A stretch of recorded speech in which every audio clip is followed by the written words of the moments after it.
All right, guys, today we're going to do an install with a new SnaggleTooth version 2.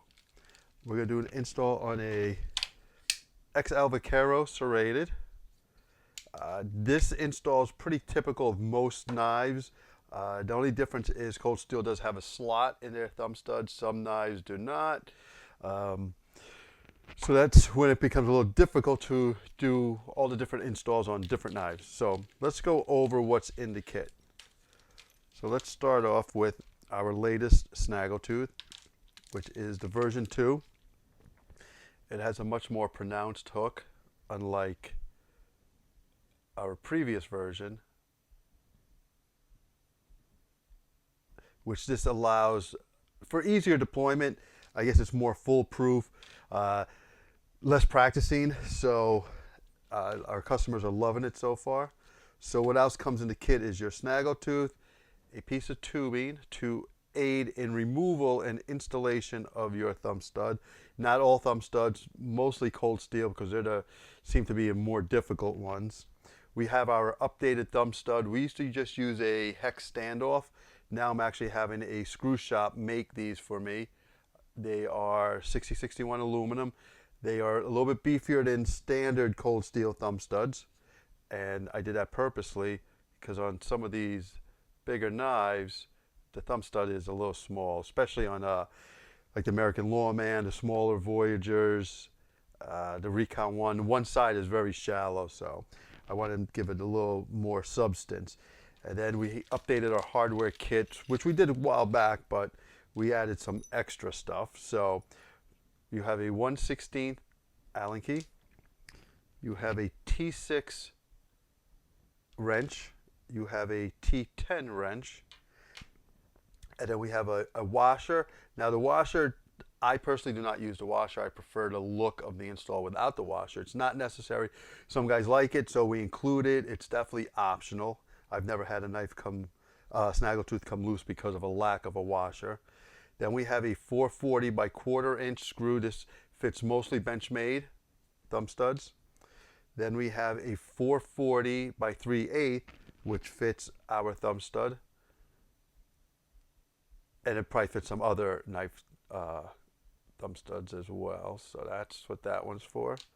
And then we have a M2.5 by 8mm long, which is the thread size that most import knives use. Probably I'd say 90% of the import knives use an M2.5. Some is 8mm, some is 6mm. We have both. You just have to let me know if you want a 6mm, because this is just a standard kit. So we have a customer. He sent me 9 XL Voyagers in all different blade configurations, and he wanted me to do the installs for him. And the reason why is Cold Steel, especially it appears to me after the merger with GSM, has been using way too much Loctite. These thumb stud removals used to be very, very easy. Now I would say 50% of them are easy, and the other 50% are a little more labor intensive. So we're going to do an install on a fresh knife that he sent me. He wants a lefty on this. So let's get started. So the first step that I do is I just try to loosen the thumb stud, because a lot of times there's a lot of Loctite between the blade and the thumb stud. So I just try to spin that. And see, it spins freely, so that's good. This one looks like it's going to be a simple install. I was hoping for a little more difficult install. So this tubing fits over the thumb stud here, the non-slotted side, and this will provide a lot of friction. And in most applications, you could just remove it just with that tubing installed and then spinning this. And this one is working that way. So I will look for another knife that will be more difficult, so I could show you how I go about doing it. So unfortunately, this is an easy install. I don't know how old this knife is. It's a newer knife, so it's newer logo, so it's definitely a GSM. So let's just do the install for you guys. He is going to want our thumb stud, because our thumb stud is a little bit beefier. So we have to push his thumb stud out because I don't know if you can see it in there, but there is Loctite that holds it into that hole. So what I do is I partially thread this in, and then I will tap it with something soft, and then there it goes. Comes right out. We're going to save his thumb studs for him in case he wants to go back. This one actually didn't have much Loctite at all. That is a desirable amount of Loctite. I'll look for some knives that have more. Okay, so lefty. Go on the left side of the blade if you're looking at it this way. We'll get our thumb stud. Now, before I start, the reason I include a T10 is because I had a T10 socket put into our thumb stud, so it helps in installing our SnaggleTooth. So what I would do is just use your 16th Allen key, and then we just start threading it on. If I could get this on there. Oh, I messed up. I'm using the wrong screw here. I used this 1/16 to pop out that thumb stud and didn't remove it. All right, so let's start that over again. All right, so T10, thumb stud, begin to thread it in. Put your 1/16 into the socket on the screw head and just begin. Don't snug it down all the way. Make sure that the SnaggleTooth is seated properly on the spine of the blade. And once it is, again, you don't need to use a lot of force. You don't need to use Loctite. You don't need the washer. And just turn both wrenches a little bit. You don't have to be a gorilla in tightening this up. And that is it. This shouldn't ever come loose if deployed properly. And that is the install. Let me see if I could find a more difficult knife to remove the thumb stud. All right, guys, so this is the knife I just did the install on. Here's another one of his Vaqueros, and he wants a lefty installed on this knife as well. So let's try to remove the thumb stud and see if we have some difficulty, and I'm hoping we have some difficulty.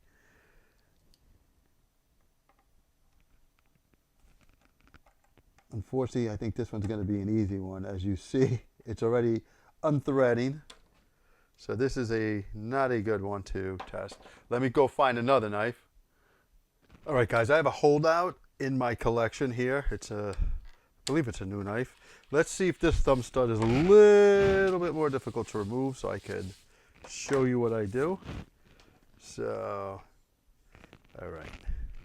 Again, we're going to start off with spinning the thumb stud.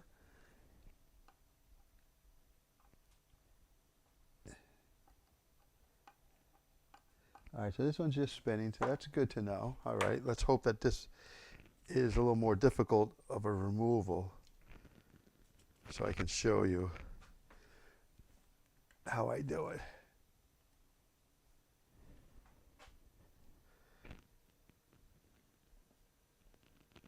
Nope, this one's easy too. All right, back to the drawing board. Let me find another one.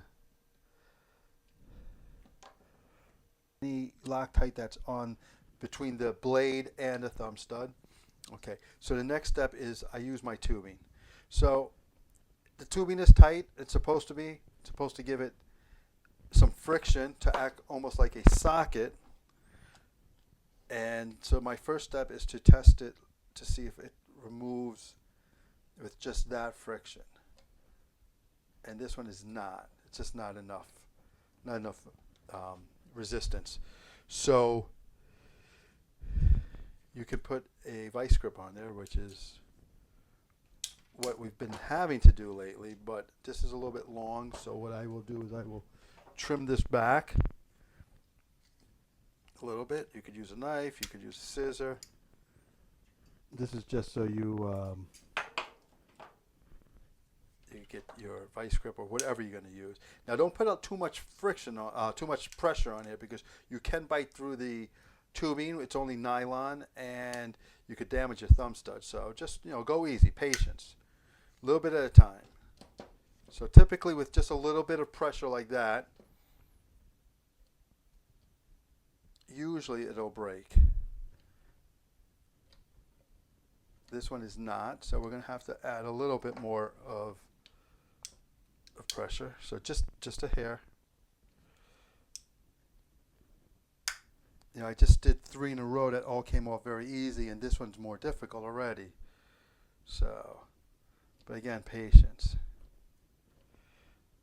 And this one is still not breaking loose of the Loctite, so we're going to increase the torque just a little bit. And what we're trying to do is not damage the thumb stud. A lot of guys like their OEM thumb studs, and we try to give you those options. And as you see, it's still not cooperating. So we're going to have to increase that tension a little bit more. And the good thing is we're not biting through the tubing, so we could definitely increase. Let's see if that's enough.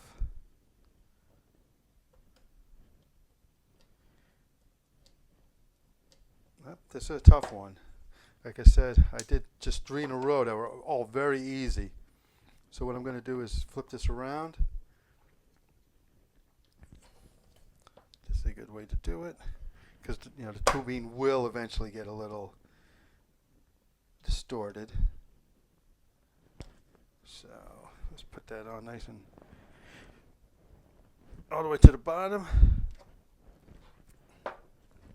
Apply a little more tension.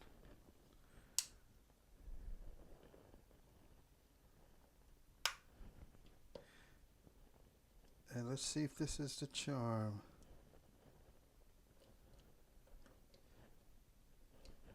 Nope.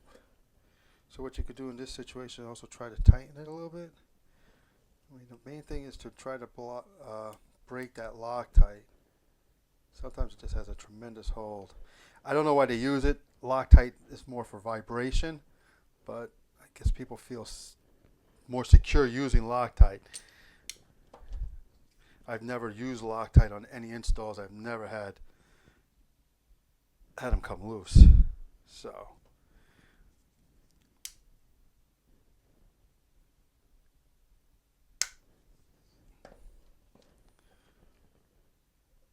I'm glad that this is a difficult one, because this shows you how difficult it can be. And that's what I do lots of these. But still doesn't want to come loose. Alright, so I'm going to get a new piece of tubing. I just want to make sure that we're not damaging anything, and we are not damaging anything, so that's a plus. So that's why we go slow. Patience is everything. I'll cut another little piece of tubing. And we're going to do the same thing. I'm going to fit it over the thumb stud.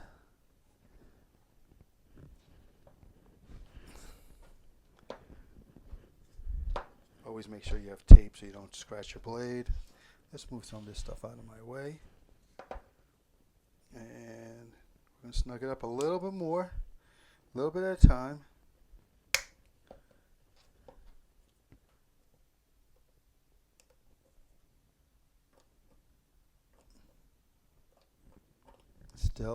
Still slipping.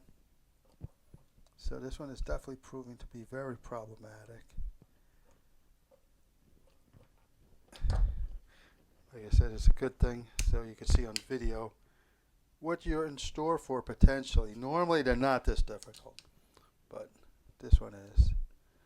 So we'll just continue a little bit at a time, incrementally.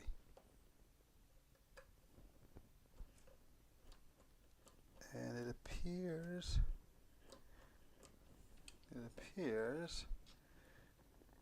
that we have it now. You could see it. The thumb stud is the gap that's between the blade So you see that now we finally broke all that Loctite. And you could even see how much Loctite is in there. It's ridiculous.